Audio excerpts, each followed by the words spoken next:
El seguimiento a un funcionario de la Agencia de Tránsito de Manta, que era parte del anillo de seguridad de Fito, permitió a las autoridades, según el ministro del Interior, John Reinberg, ubicar su búnker y detenerlo. José Adolfo Macías Villamar, alias Fito, está en la cárcel de máxima seguridad La Roca de Guayaquil, tras aterrizar anoche un avión desde Manabí, junto a otros 4 miembros de su seguridad. El operativo para sacar a Fito de su escondite duró 13 horas y los agentes usaron una retroexcavadora y radares de suelo. 40 personas que trabajaban en un centro de llamadas fueron detenidas por realizar extorsiones, préstamos ilegales y amenazar a personas en Ecuador, Colombia y México. Según el presidente del Consejo de la Judicatura y el fiscal general Wilson Toainga, que comparecieron ante la Asamblea, la crisis de la justicia se debe a problemas que van desde la falta de personal y recursos hasta la infiltración de redes criminales. El líder supremo de Irán, el ayatolá Jamenei, reapareció luego de 13 días de la guerra con Israel. En un discurso televisado se atribuyó un triunfo y agregó que los ataques a las instalaciones nucleares iraníes no quedarán sin castigo. Alias Fito ya se encuentra en la cárcel de máxima seguridad de La Roca en Guayaquil. Buenas tardes, María Isabel. ¿Qué tal, Gaby y amigos? Esto ocurre luego de que el líder de la organización criminal Los Choneros fuera recapturado en un búnker de una residencia de lujo en el cantón Montecristi, Manabí.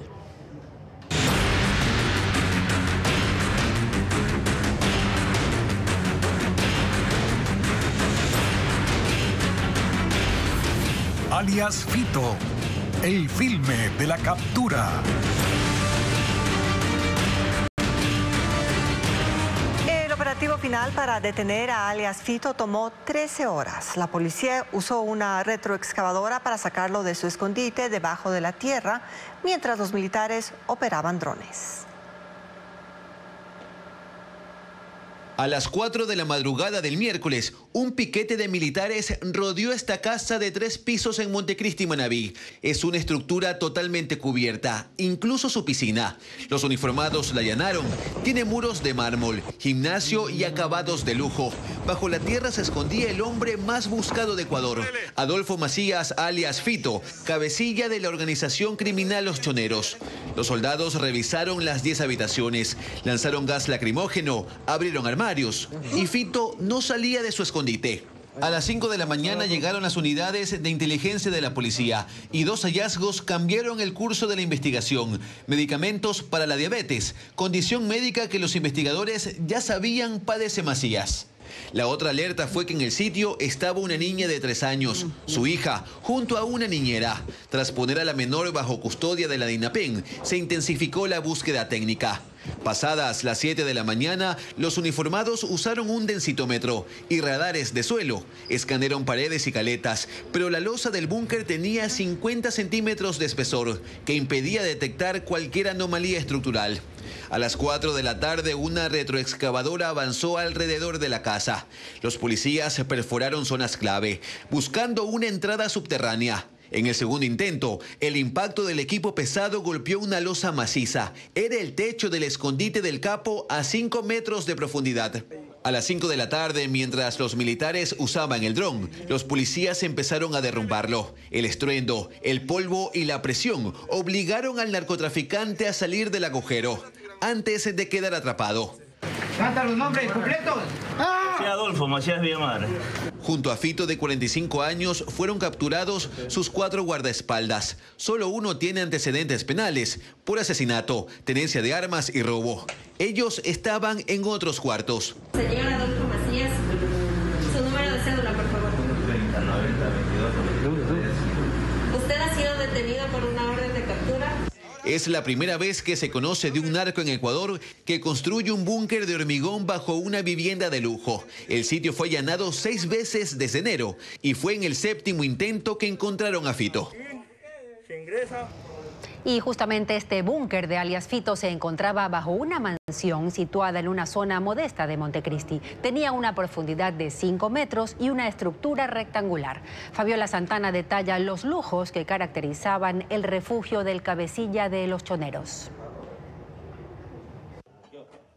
Alias Fito construyó en Montecristi, en Manabí, un refugio lujoso. Debajo de una mansión de 2 pisos estaba el búnker que usaba para burlar a la fuerza pública. La puerta de acceso es de hormigón y está debajo de la lavandería camuflada entre las baldosas. Se desliza con facilidad para ingresar. Una persona adulta pasa sin dificultad y una estructura metálica permite cerrarla rápidamente desde adentro. El búnker tiene 5 metros de profundidad, es rectangular y mide 2,5 metros por 5 metros. Tiene luz, un sistema de ventilación y aire acondicionado. Su conexión alertó a los uniformados. En el piso había 3 colchones de una plaza y un portatelevisor. Ese espacio era usado solo para esconderse. Arriba, dentro de la mansión, había escaleras, pisos y paredes de mármol con acabados de lujo y luces decorativas. La cocina está bien equipada y en una de las habitaciones se encontró un televisor de pantalla gigante. La casa tiene área de gimnasio, de juego y una piscina interna. En toda la casa se encontraron 9 acondicionadores de aire. Esa estructura fue construida en la periferia de Montecristi, en un vecindario pobre y con accesos de tierra. El gobierno busca la extradición inmediata de Adolfo Macías de Villamar hacia Estados Unidos y espera la solicitud oficial de las autoridades de ese país. La recaptura de Fito fue posible gracias a operaciones de inteligencia y seguimiento que no requirieron órdenes judiciales, destacó el régimen. Hernán Higuera amplía la información. El gobierno ha calificado la recaptura de alias Fito como un triunfo y ha dicho que se logró gracias a las leyes de solidaridad e inteligencia, que sin ellas no habría sido posible interceptar llamadas telefónicas o allanar su búnker sin orden de un juez. El ministro John Reinberg dijo que con esas herramientas se logró identificar, por ejemplo, a Cristian Mendoza Veloz, un supervisor de la Agencia de Tránsito de Manta, a cuyo nombre estaba el escondite de Fito. Este agente no iba a trabajar con regularidad, pero llegaba a la mansión todos los días. Fue seguido y se confirmó que ese funcionario hacía parte del anillo de seguridad de Fito y está entre los detenidos. ¡Fuerte! José Adolfo Macías Villamar. La recaptura se exhibe como un triunfo del bloque de seguridad porque se hizo sin ayuda extranjera. El ministro de Defensa dijo que se está iniciando el proceso de extradición y se espera el pedido de los Estados Unidos, que ojalá sea inmediato. Depende del gobierno de los Estados Unidos. Nosotros hemos hecho nuestra parte, hemos cumplido con nuestra parte. Giancarlo Lofredo calificó de vergonzosas las críticas políticas que han visto y han leído. Y es una vergüenza que ciertos actores políticos sigan criticando las leyes o poniendo en duda su eficacia, simplemente para proteger a sus socios. Les molesta que sus aliados estén cayendo. El aire triunfalista por esa recaptura llegó también a la Asamblea. De pie y con el grito de "sí se puede", los legisladores de ADN aplaudieron la acción militar y policial de ayer. En el bloque del correísmo, en cambio, Ricardo Patiño les gritaba que dan pena.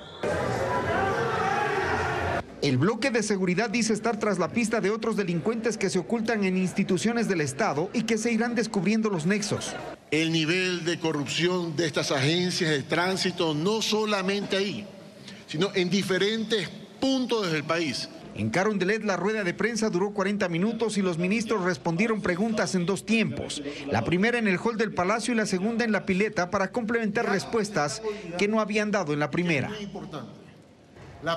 Y en medio de un fuerte resguardo militar, alias Fito llegó en un avión de la FAE a Guayaquil luego de ser recapturado en Manabí. El líder de los choneros fue trasladado a la cárcel de máxima seguridad y en las próximas horas está prevista una audiencia de formulación de cargos, como informa Estefanía Arias. Luego de ser recapturado en Manta, Adolfo Macías, alias Fito, llegó a Guayaquil en medio de un riguroso dispositivo de control. Arribó en avión de la FAE a la base aérea Simón Bolívar a las 9:30 de la noche del miércoles. Para este operativo, la Avenida de las Américas, una de las principales vías del norte de Guayaquil, fue cerrada. Esposado y escoltado por militares, con camiseta azul y pantaloneta gris, Fito bajó de la aeronave. Abajo lo esperaban los ministros del Interior, John Reinberg, y de Defensa, Giancarlo Lofredo. De inmediato fue llevado hasta una tanqueta militar que lo esperaba en la misma pista de aterrizaje. Esto fue netamente operación ecuatoriana. Fuerzas Armadas y Policía Nacional son los quienes actuaron y quienes dieron con la ubicación y la captura de alias Fito. A la base también arribaron 2 aviones más. En uno de estos venían las otras 4 personas que fueron detenidas junto a Fito en Manabí. Cerca de las 10:30 de la noche, una caravana militar y policial trasladó al líder de los choneros hasta La Roca, la cárcel de máxima seguridad. La vía a Daule fue cerrada al tránsito. La mañana de este jueves 26, el Ministerio de Defensa publicó imágenes de Fito en el centro penitenciario. El gobierno recomendó a la ciudadanía no acercarse a este punto del puerto principal, considerado zona de seguridad. Un equipo de Televistazo observó que la actividad en el sitio es la habitual, con la entrada y salida de carros cotidiana. En las próximas horas está previsto una audiencia de formulación de cargos contra alias Fito. Aún no está confirmado si será trasladado hasta algún juzgado o si la misma se hará por vía telemática.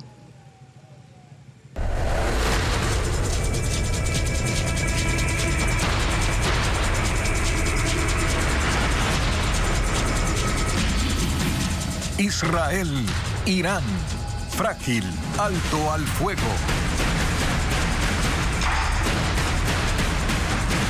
El líder supremo de Irán, el ayatollah Ali Khamenei, pronunció un discurso televisado esta mañana y se atribuyó un triunfo en el reciente conflicto con Israel. Khamenei aseguró que los enemigos de Irán usan como excusa el programa nuclear cuando en realidad buscan la rendición del régimen. Informa Ileana Suárez. En su primera aparición televisiva tras el cese al fuego, el líder supremo iraní, el ayatollah Ali Khamenei, felicitó al pueblo de Irán por lo que llamó una victoria decisiva sobre Estados Unidos e Israel. Pese a todo este alboroto y presunciones, el régimen sionista fue casi derribado y aplastado por los golpes de la República Islámica de Irán. Resaltó que las fuerzas estadounidenses usaron como excusa el programa nuclear iraní, pero su verdadero objetivo era la rendición de Irán, cosa que no iban a lograr. El régimen estadounidense entró en una guerra directa porque sintió que si no lo hacía, el régimen sionista sería destruido por completo, pero su intervención no obtuvo logro alguno. Irán venció y asestó a Estados Unidos una dura bofetada. Agregó que los ataques a las instalaciones nucleares iraníes no quedarán sin castigo, pero no explicó de qué manera responderán y que el pueblo iraní se burla de las palabras de Trump.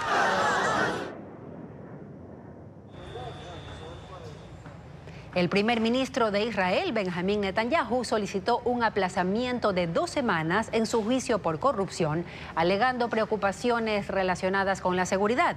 La próxima audiencia está prevista para el lunes. El proceso judicial contra Netanyahu comenzó en mayo de 2020. Está acusado de delitos de cohecho, fraude y abuso de confianza.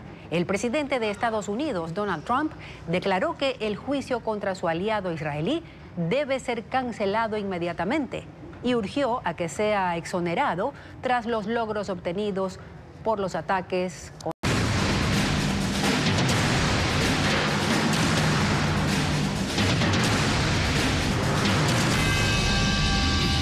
Nueva ley. La gran fanesca oficial. Una nueva remisión tributaria fue incluida en la Ley de Integridad Pública aprobada por la Asamblea Nacional. En esta normativa se establece la condonación del 100% de intereses, multas y recargos de deudas generadas hasta el 31 de diciembre de 2024. María Gabriela Carpio explica quiénes se beneficiarán y qué tributos se incluyen. La Ley de Integridad Pública introduce una nueva remisión tributaria en Ecuador. La medida está contemplada en la disposición transitoria 13ª y establece que quienes paguen total o parcialmente sus deudas tributarias generadas hasta el 31 de diciembre de 2024 podrán acceder a la remisión del 100% de intereses, multas, costas y recargos derivados de las obligaciones. Pueden beneficiarse las personas naturales o jurídicas que cancelen el capital de sus deudas hasta el 31 de diciembre de 2025. La ley incluye el perdón de costas procesales, cauciones y afianzamientos, es decir, los costos adicionales derivados de procesos legales y garantías. Asimismo, se establece que si antes de que esta normativa entre en vigencia, el contribuyente ya pagó lo que debía originalmente, los intereses y multas que aún quedaban se perdonan automáticamente, aunque esto no implica la devolución de ningún valor que se haya cancelado al SRI. La remisión se aplica a todos los tributos administrados por el Servicio de Rentas Internas. Por ejemplo, el impuesto al valor agregado IVA, impuesto a la salida de divisas, impuesto a los consumos especiales, impuesto a los vehículos motorizados y el impuesto a la renta. Pero en este último no incluye el correspondiente al año 2024. La Ley de Integridad Pública también dispone que el SRI podrá emitir la normativa correspondiente para aplicar esta remisión. Desde la Dirección de Comunicación indicaron que una vez esté lista se enviará un boletín oficial para notificar a la ciudadanía. La ejecución de la Ley de Integridad Pública dependerá de reglamentos que establecerán plazos, procedimientos para contrataciones y la estabilidad de los funcionarios públicos. Francisco Garcés precisa que estos reglamentos serán elaborados posteriormente para garantizar una aplicación efectiva de la norma. La Ley de Integridad Pública aprobada la noche del martes reforma 19 leyes. Para que sea aplicable, requiere de reglamentos y disposiciones, en su mayoría ministeriales. Uno de los sectores es el laboral. La ley da al Ministerio de Trabajo 45 días para emitir los lineamientos que deben actualizar los manuales institucionales de puestos. Todas las entidades públicas tienen 4 meses para aplicarlos. Ese ministerio tendrá 3 meses para iniciar la evaluación de los funcionarios públicos. En esta oportunidad no los sancionará. Ajustará los estándares para las siguientes evaluaciones en las que sí se aplicarán las sanciones previstas en la ley. El ministerio está encargado de emitir el nuevo reglamento a la Ley de Servicio Público. En él normará el procedimiento para aplicar los sumarios administrativos a los funcionarios. Definirá el porcentaje máximo de personal con contratos de servicios ocasionales. Establecerá las condiciones del sistema de evaluación y el monto de indemnización que recibirán los funcionarios, que serán separados por supresión de partidas. El presidente de la República tendrá 1 mes para enviar a la Asamblea el listado de candidatos a la Junta de Política y Regulación Financiera y Monetaria, cuya integración cambia la ley y da nuevas atribuciones. Y en el ámbito de tránsito, la ley otorga 180 días a la Autoridad Nacional para acreditar laboratorios que se encargarán de la calibración de los radares de velocidad en el país. Mientras tanto, esos equipos seguirán inhabilitados. En Quito se llevó a cabo el Foro Lácteo 2025, que reunió a productores, empresarios y académicos. Destacaron 3 tendencias en los procesos de producción y comercialización de este sector, como lo explica Adriana Bermeo. Innovación, tecnificación y hábitos de consumo fueron parte del Foro Lácteo 2025 que se desarrolló este miércoles en la Universidad San Francisco de Quito. 15 panelistas y 300 productores, empresarios y académicos fueron parte del evento. Destacaron 3 tendencias en los procesos de producción y comercialización de este sector. 1. Uso de biosensores para medir en tiempo real lactosa, sodio y glucosa. Estos aparatos se utilizan en la cadena productiva de leche, queso y yogur deslactosados, cuya demanda se ha duplicado en los últimos 3 años. Puedes llevar un control interno dentro de la empresa sin la necesidad de tener que enviar tantas cantidades al laboratorio externo. 2. Auge de los productos lácteos con probióticos. La industria ha diversificado su oferta y han desarrollado bebidas que mejoran la digestión. Y 3. El uso de inteligencia artificial para disminuir tiempos de producción y para la comercialización de los productos. Para estrategias de marketing, para conocer temas de Big Data, por ejemplo, y de esa manera irnos adaptando a lo que exige el mercado y las tendencias que están sucediendo en el mundo. Como parte del foro, chefs de la Universidad San Francisco presentaron un show de cocina, un risotto y un parfait de arándanos con productos lácteos. Ahora les informamos que un call center fue desarticulado en Quito. Sus integrantes se dedicaban a la extorsión, ofreciendo préstamos ilegales y luego exigiendo pagos mediante amenazas en Ecuador, Colombia y México. Carla Delgado cuenta que 40 personas han sido detenidas.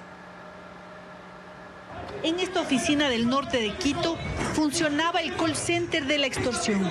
La policía y fiscalía desmantelaron una organización transnacional que entregaba préstamos ilegales, robaba información personal y luego pedía pagos con amenazas en Ecuador, Colombia y México.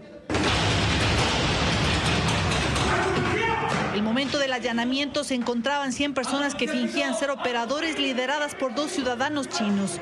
La policía contó a Televistazo que la investigación empezó el año pasado, cuando a la fiscalía llegaron denuncias sobre extorsión virtual.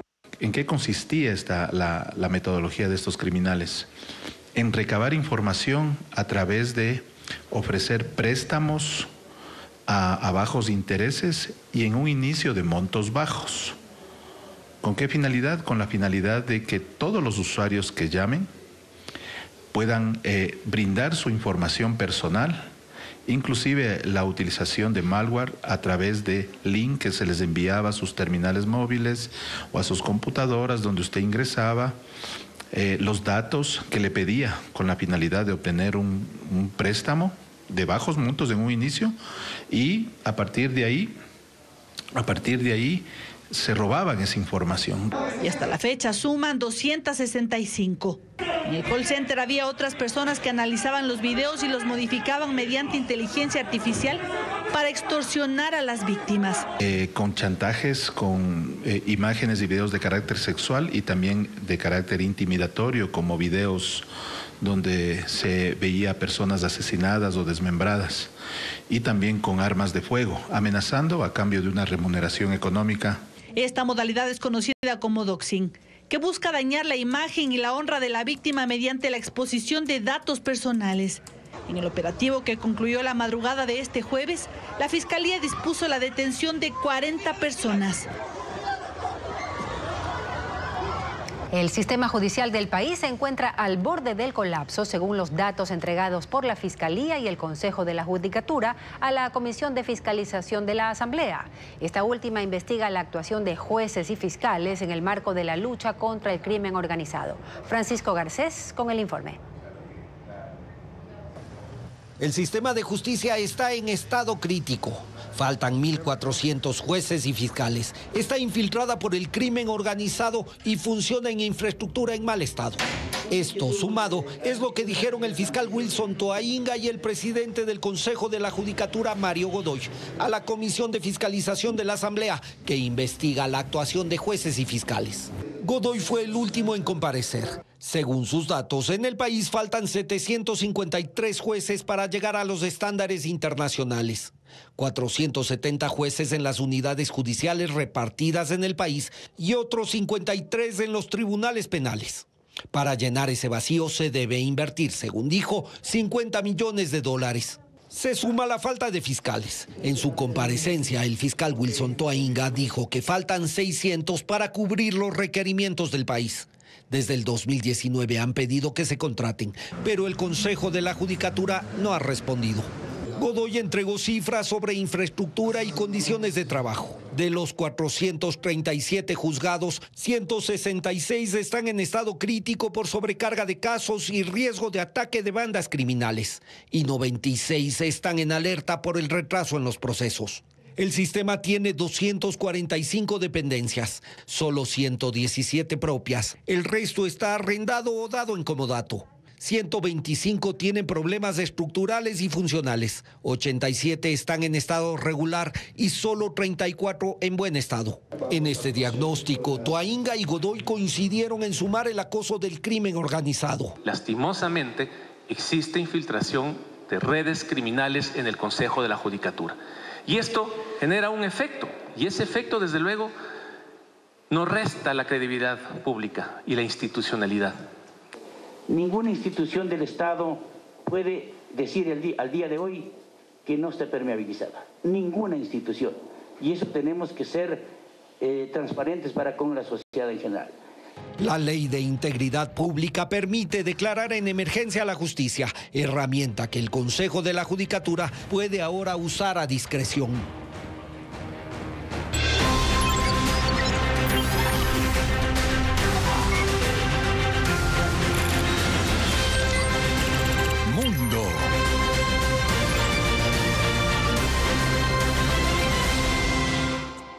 Los 32 países miembros de la OTAN tienen 10 años para incrementar sus gastos de defensa.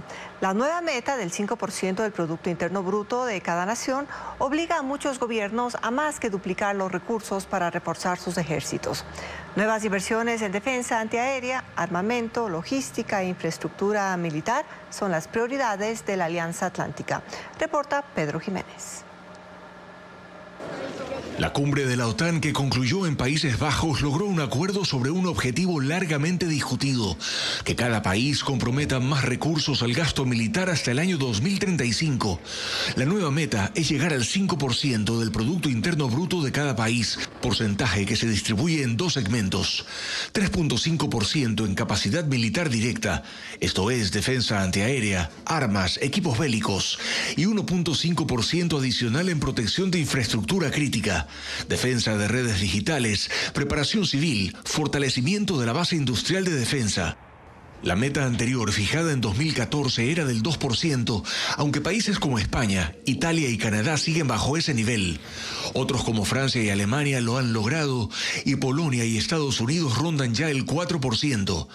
Eso para Estados Unidos equivale a más de 900.000 millones de dólares anuales, y por sí solo es el mayor contribuyente de la alianza. De ahí la presión que Estados Unidos ha ejercido para que otros países aumenten sus capacidades de defensa.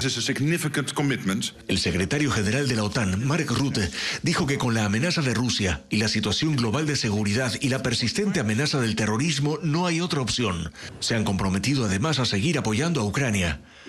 Rusia respondió que el aumento del gasto militar de la OTAN no influye en su seguridad, que no lo ven como una amenaza. Sabemos qué objetivos perseguimos. Son absolutamente legales, dice el ministro de Exteriores ruso Sergei Lavrov. China, en cambio, acusa a la OTAN de exagerar las tensiones internacionales. Señalan que la Alianza Atlántica ya representa el 55% del gasto total en el mundo en defensa, pero que la organización busca ser cada vez más letal. Intensas lluvias en Venezuela causaron afectaciones en los estados Mérida, Trujillo, Barinas y Apure, dejando localidades incomunicadas, daños en servicios públicos y centenares de familias afectadas que sufren daños parciales o totales en sus viviendas.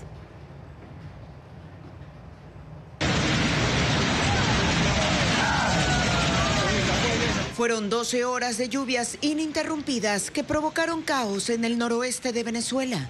Debido a las afectaciones tanto en comunidades como en las vías, el gobierno declaró estado de emergencia para los estados de Mérida, Trujillo, Barinas y Apure, para activar un plan de rescate y recuperación junto con las autoridades locales.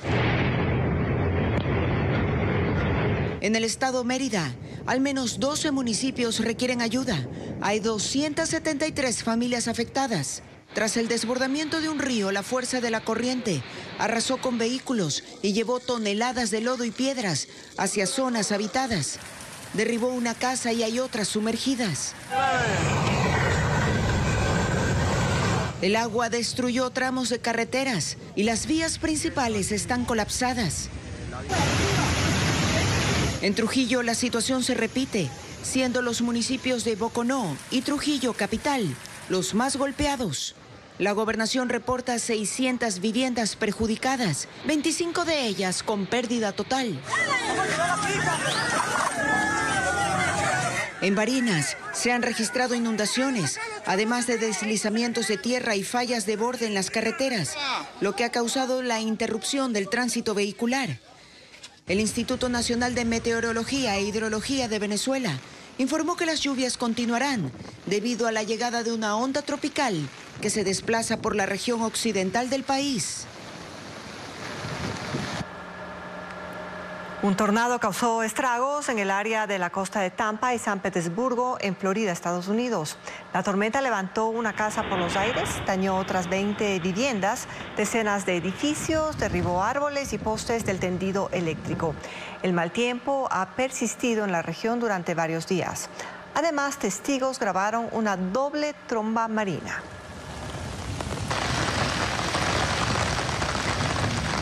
Regiones del este de Rusia están bajo los efectos de una ola de calor que ha desatado incendios forestales. Hay imágenes de las llamas al pie de vías de tren y casas quemadas. El fuego alcanzó un almacén de municiones. Esto provocó explosiones cerca de una base militar. La emergencia ha llevado a que se desplieguen aviones cisterna para ayudar en la extinción de los incendios. Un dinosaurio que tenía el tamaño de un perro de raza Labrador Retriever y recorría Estados Unidos hace 150 millones de años fue descubierto por investigadores. Además, se lanzó un teléfono que al desplegarse se convierte en un dispositivo con pantalla. Ana María Palacios con las novedades tecnológicas.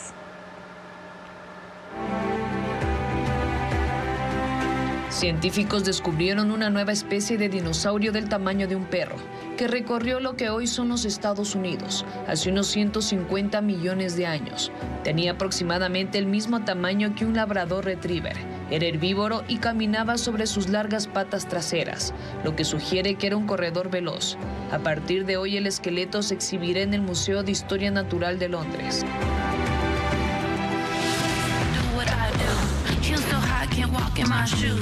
Xiaomi es tendencia con el lanzamiento del celular Mix Flip 2. Se describe como 2 en 1, porque es un teléfono plegable tipo concha que combina la funcionalidad de un teléfono inteligente tradicional y al desplegarse se convierte en un dispositivo con una pantalla más grande para ver videos, jugar y navegar por internet. Otra de sus novedades es la pantalla externa, que se usa cuando el teléfono está plegado. Fue presentado en China y aún se desconoce cuándo será distribuido en otros países.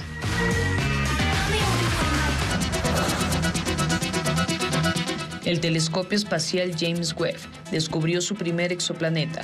Fue bautizado como TWA-7b. Está dentro de un disco de escombros de roca y polvo de una joven estrella que se formó hace 6.4 millones de años. Una de sus características más llamativas es que es 10 veces más ligero que los planetas que habían sido captados anteriormente en imágenes.